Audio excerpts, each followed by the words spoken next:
məzarı, bundan müqəddəs yer tanımıram mən. Vurulsam, yıxılsam, yaram qan versə, durub savaşaram, Tanrı, buyam mən. Qan sızan dəyərdən öpürəm şəhid, öpürəm boş qalan çəkmələrində, öpürəm savaşda tağlara dönən, o məğrur duruşlu əsərlərində.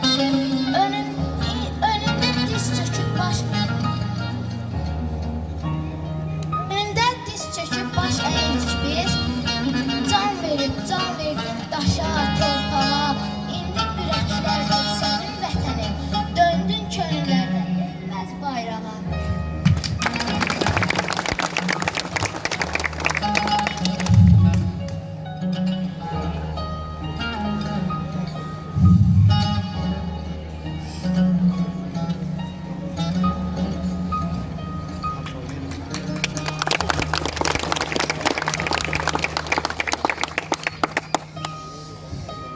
Atam 27 sentyabr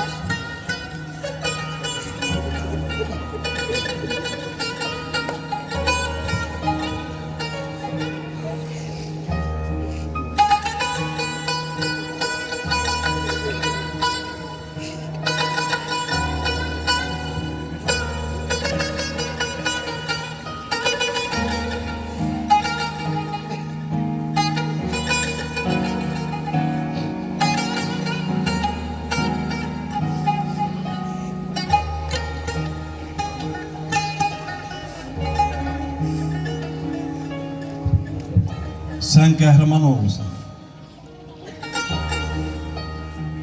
Şəhidlər ölməzlərdi balam, ölməz ağlamazlar. Sen fəxr elə. Sen fəxr eləməlisən, sen fəxrlə gəzməlisən. De ürək sözləri. De ürək sözləri.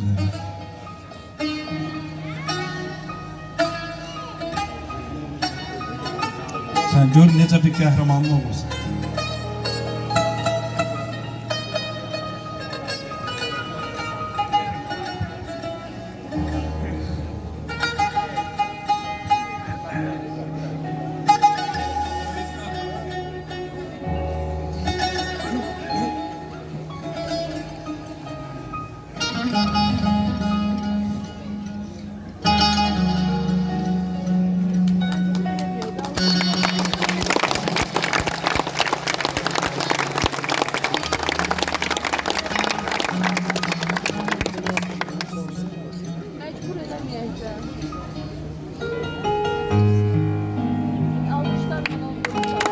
Alkışlar şarkılar.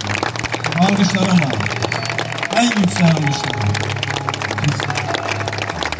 Sağ olun, benim güzel babam.